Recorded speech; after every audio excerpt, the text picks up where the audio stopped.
Madam, ഞാൻ ഈ വെയിലത്തൊക്കെ ഇറങ്ങി കഴിയുമ്പോൾ എനിക്ക് പെട്ടെന്ന് തലയുടെ രണ്ട് സൈഡും ഭയങ്കര വേദന. അത് മൈഗ്രെയിൻ ആണോ? മൈഗ്രെയിനെ പറ്റി ഒന്ന് പറയാൻ പറ്റുമോ? അത് ചിലപ്പോൾ മൈഗ്രെയിനിന്റെ ആയിരിക്കും.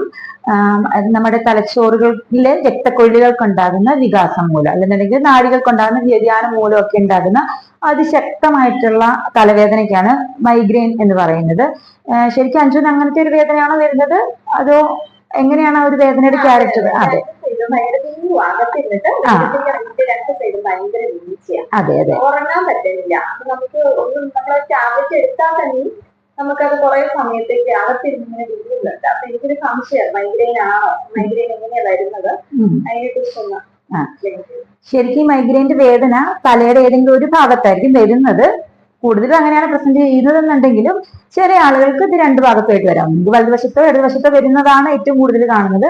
ചില ഭാഗത്ത് ചില ആളുകൾക്ക് ഇത് രണ്ടു വശത്തുമായിട്ട് വരാം. മാത്രമല്ല വേദന ഭയങ്കര അതികഠിനമായിരിക്കും. അത് മാത്രമല്ല, അത് തുടങ്ങിക്കഴിഞ്ഞിട്ടുണ്ടെങ്കിൽ ഒരു 4 മണിക്കൂർ വരെ നീണ്ടു നിൽക്കുന്ന, അല്ലെങ്കിൽ ഒരു ദിവസം മൊത്തം നീണ്ടു നിൽക്കുന്ന, അതും അല്ലെങ്കിൽ ദിവസങ്ങളോളം നീണ്ടു നിൽക്കുന്ന പോലെയുള്ള ഒരു വേദനയായിരിക്കും. അതിന്റെ കൂടെ ഭയങ്കരമായിട്ടുള്ള ക്ഷീണം, ഓക്കാനം, ഛർദി. ചിലപ്പോൾ ഛർദിച്ചു കഴിഞ്ഞിട്ടുണ്ടെങ്കിൽ ഈ ഒരു വേദന കുറയുന്നതായിട്ടൊക്കെ കാണാറുണ്ട്. പലപ്പോഴും നമ്മളെ പോലെയുള്ള സ്ത്രീകൾക്ക് തന്നെയാണ് ഈ ഒരു വേദന വരുന്നത്, ഇത്തരത്തിലുള്ള വേദന കൂടുതലായിട്ടും വരുന്നത്. അത് മാത്രമല്ല, ഇത് പലപ്പോഴും നമ്മുടെ പീരീഡ്സിനോടൊക്കെ ബന്ധപ്പെട്ടിട്ടായിരിക്കും ഈ വേദന വരുന്നത്. പിന്നെ ഒരു പ്രത്യേകത എന്ന് പറഞ്ഞിട്ടുണ്ടെങ്കിൽ, ഇത് ചൈൽഡ്ഹുഡിലെ ഈ ഒരു പെയിൻ സ്റ്റാർട്ട് ചെയ്യും. അതായത് ചൈൽഡ്ഹുഡിൽ ഒരു 10 വയസ്സ്, 11 വയസ്സ്, 12 വയസ്സിൽ തൊട്ട് ഈ ഒരു വേദന ഇങ്ങനെ ഉണ്ടാകാൻ തുടങ്ങും. അതിങ്ങനെ മാറി മറിഞ്ഞും റിക്കറന്റ് ആയിട്ട് ഒരു 56 വയസ്സ് ഉള്ള സ്ത്രീകളിൽ വരെ ഈ ഒരു വേദന ഇങ്ങനെ ഇടയ്ക്കിടയ്ക്ക് പ്രത്യക്ഷപ്പെടാറുണ്ട്. മാസമുറയോടൊക്കെ ബന്ധപ്പെട്ടിട്ടുള്ള ഒരു വേദനയാണെന്നുണ്ടെങ്കിൽ തീർച്ചയായിട്ടും ഇത് മൈഗ്രെയിനിന്റെ തന്നെ ആവാൻ ചാൻസ് ഉണ്ട് കേട്ടോ. ഇതിന്റെ കാരണങ്ങൾ എന്തൊക്കെയായിരിക്കാം? വെയിലത്ത് ഇറങ്ങുമ്പോ തന്നെ അത് തന്നെ ആയിരിക്കും, അതോ അല്ലാതെ നമുക്ക് എന്തെങ്കിലും ഇപ്പൊ ടെൻഷൻ അടിച്ചാലൊക്കെ അങ്ങനെ മൈഗ്രെയിൻ വരാൻ ചാൻസ് ഉണ്ടോ? അതെങ്ങനെയാ? ശരിക്കും ഇതിന്റെ കാരണം, ഏറ്റവും പ്രധാന കാരണം, അല്ലെങ്കിൽ ഏറ്റവും പ്രഥമ കാരണം എന്ന് പറയുന്നത് നമ്മുടെ ജനറ്റിക്സ്, പാരമ്പര്യം തന്നെയാണ്. നമ്മുടെ അമ്മമാർക്ക് അല്ലെങ്കിൽ അവരുടെ അമ്മമാർക്കോ നമ്മുടെ ഗ്രാൻഡ് പേരൻസിന് ആർക്കെങ്കിലും ഒക്കെ ഉണ്ടെന്നുണ്ടെങ്കിൽ ഈ ഒരു വേദന നമുക്ക് വരാനുള്ള ചാൻസ് 90% വരെ കൂടുതലാണെന്നാണ് പറയുന്നത്. പിന്നെ മറ്റു കുറച്ച് എലിസിറ്റിംഗ് ഫാക്ടേഴ്സ് ഉണ്ട് ഈ ഒരു വേദന. വെയിൽ, ഇത് നേരത്തെ അഞ്ജു പറഞ്ഞതുപോലെ തന്നെ വെയിൽ ഒരു പ്രധാന കാരണമാണ്. പിന്നെ നമ്മളുടെ ആ ഒരു ജീവിതത്തിന്റെ ആ ഒരു ചിട്ടയുണ്ടല്ലോ, ഇപ്പൊ ഒരേ സമയത്ത് കിടക്കുന്നു, ഒരേ സമയത്ത് എഴുന്നേൽക്കുന്നു, അങ്ങനത്തെ ഒരു ചിട്ട, ഈ മൈഗ്രെയിനിന്റെ ഒരു ടെൻഡൻസി ഉള്ളവർക്ക് ഈ ഒരു ചിട്ട മാറിക്കഴിഞ്ഞിട്ടുണ്ടെങ്കിൽ ചിലപ്പോൾ ഈ ഒരു പെയിൻ വരാം. അതല്ലെന്നുണ്ടെങ്കിൽ ഒരു എല്ലാ സമയത്തും കഴിക്കുന്ന ആ ഒരു ഭക്ഷണം കഴിക്കുന്നുണ്ടല്ലോ, 3 നേരവും അല്ലെങ്കിൽ 4 നേരം ഭക്ഷണം കഴിക്കുന്നവരാണല്ലോ.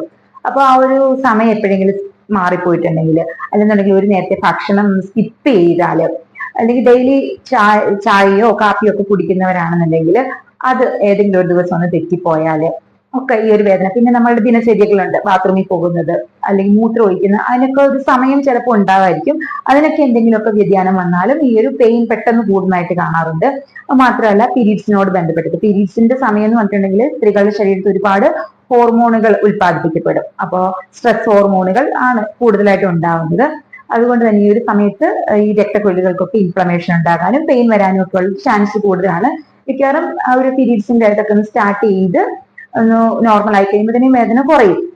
പിന്നെ മറ്റ് പുകയില, അതുപോലെ മദ്യം, ഇതിന്റെയൊക്കെ അമിത ഉപയോഗം മൂലവും ചിലർക്ക് ഈ ഒരു പെയിൻ വരാറുണ്ട്, മൈഗ്രെയിൻ സ്റ്റാർട്ട് ചെയ്യാറുണ്ട്. പിന്നെ വേറൊരു കാരണം പറയുന്നത് നമ്മൾക്ക് മാനസിക പിരിമുറുക്കം, നമ്മുടെ ജോലി സ്ഥലത്ത് നമ്മൾ അനുഭവിക്കുന്ന, അതല്ലെന്നുണ്ടെങ്കിൽ മറ്റ് പല മേഖലകളിലുമായിട്ട് നമ്മൾ അനുഭവിക്കുന്ന അമിതമായിട്ടുള്ള മാനസിക പിരിമുറുക്കം, ഉറക്കക്കുറവ്, ഇതെല്ലാം മൈഗ്രെയിൻ ഉണ്ടാക്കാം. ഇതിന്റെ ലക്ഷണങ്ങൾ എന്തൊക്കെയായിരിക്കാം? ഇതിന്റെ ലക്ഷണങ്ങള് ഏറ്റവും പ്രധാനമായിട്ട് ഈ ഒരു തലവേദന തന്നെയാണ്. പിന്നെ ഇത് 2 തരത്തിൽ ആളുകൾക്ക് പ്രസന്റ് ചെയ്യാം. അപ്പോ ചിലവർക്ക് എന്തെങ്കിലും പ്രത്യേക തരത്തിലുള്ള ഒരു ഓറയോട് കൂടിയ തലവേദനയായിരിക്കും. അതിനെ നമുക്ക് ക്ലാസിക് മൈഗ്രെയിൻ എന്നാണ് പറയുന്നത്.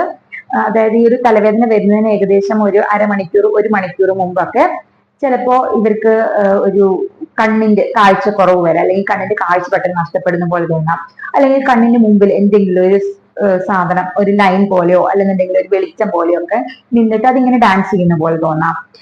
അതല്ലെന്നുണ്ടെങ്കിൽ ചെവി പെട്ടെന്ന് കുട്ടി അടഞ്ഞിട്ട് ചെവി അടഞ്ഞതുപോലെ തോന്നും, ചെവിക്കകത്തിന്റെ ഒരു ഒച്ച കേൾക്കുന്നത് പോലെ, മണം നഷ്ടപ്പെടുന്നത് പോലെ ഒക്കെയുള്ള തോന്നലുകൾ വരാം. ഇതൊക്കെ ഒന്ന് കുറയുന്ന സമയത്ത് ഇവർക്കൊരു വേദന ഭയങ്കരമായിട്ട് കൂടും. ഈ വേദനയുടെ പ്രത്യേകത എന്ന് പറഞ്ഞിട്ടുണ്ടെങ്കിൽ അതിന്റെ കൂടെ ഓക്കാനം അല്ലെങ്കിൽ ഛർദി, അമിതമായിട്ടുള്ള ക്ഷീണം ഇതൊക്കെ പ്രസന്റ് ചെയ്യാം. പിന്നെ ലൈറ്റിനോട്, അങ്ങനെ പുറത്തു നിന്നുള്ള പല പല ഇമ്പൾസുകൾ ഉണ്ടല്ലോ, ലൈറ്റ്, പിന്നെ ഇത് ശബ്ദം, ഇതിനോടൊക്കെ ഭയങ്കരമായിട്ട് ഇവർ ഭയങ്കര സെൻസിറ്റീവ് ആയിരിക്കും. ഇതൊക്കെ ഇവരെ ഭയങ്കരമായിട്ട് ഇറിറ്റേറ്റ് ചെയ്യും.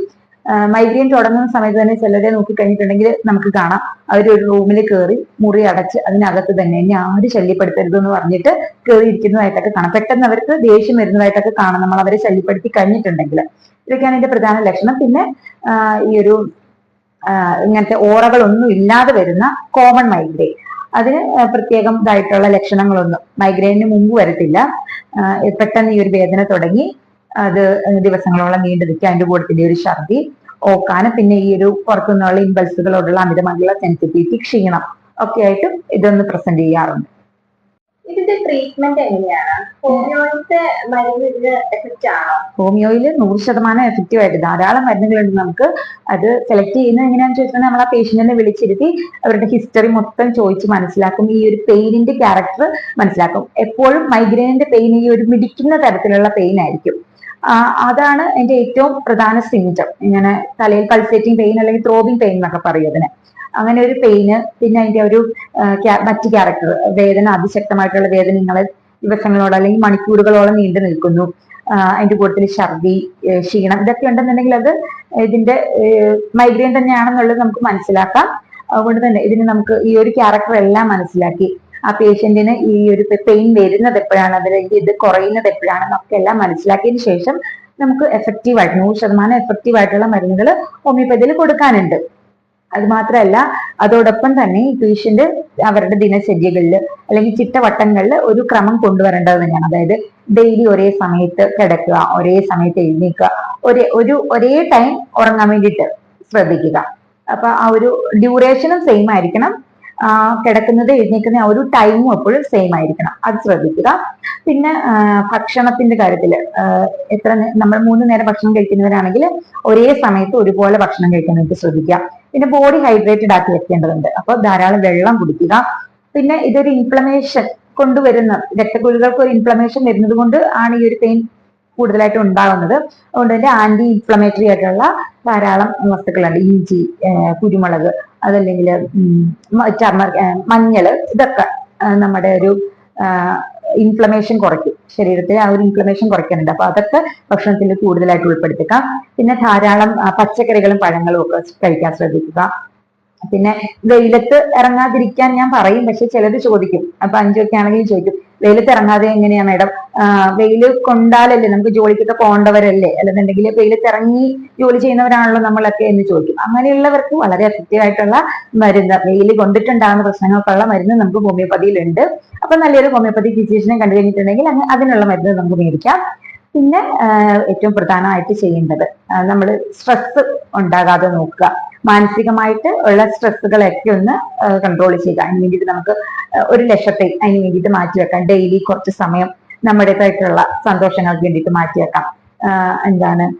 കുറച്ച് സമയം യോഗ അല്ലെങ്കിൽ മെഡിറ്റേഷൻ, എക്സസൈസ് അങ്ങനെയുള്ളത് ചെയ്യാം. പിന്നെ നമുക്ക് ഏറ്റവും ഇഷ്ടപ്പെട്ട കാര്യങ്ങൾ, പാട്ട് കേൾക്കുകയോ, പാട്ട് കേൾക്കാൻ പ്രശ്നം ഉണ്ടാകുന്നവരല്ലാത്തവർക്ക് ഏറ്റവും ഇഷ്ടപ്പെട്ട മറ്റു പല കാര്യങ്ങളുണ്ടല്ലോ, അതിന് വേണ്ടിയിട്ട് കുറച്ച് സമയമൊക്കെ ഒന്ന് മാറ്റിവെക്കാം. പിന്നെ അമിതമായിട്ടുള്ള ഫോണിന്റെ ഉപയോഗം, ടിവിയുടെ ഉപയോഗം, ഇതൊക്കെ ഒന്ന് കുറച്ച് വെക്കുക. ഇങ്ങനെയൊക്കെ ശ്രദ്ധിക്കുകയാണെന്നുണ്ടെങ്കിൽ, പിന്നെ കറക്റ്റായിട്ട് ഒരു ട്രീറ്റ്മെന്റും കൂടെ എടുക്കുകയാണെന്നുണ്ടെങ്കിൽ വളരെ എഫക്റ്റീവായിട്ട് വളരെ കുറഞ്ഞ നാളുകൾ കൊണ്ട് തന്നെ നമുക്ക് ഈ ഒരു മൈഗ്രെയിൻ മൂലം ഉണ്ടാകുന്ന ബുദ്ധിമുട്ടുകളിൽ നിന്നും വിടുതലെടുക്കാം.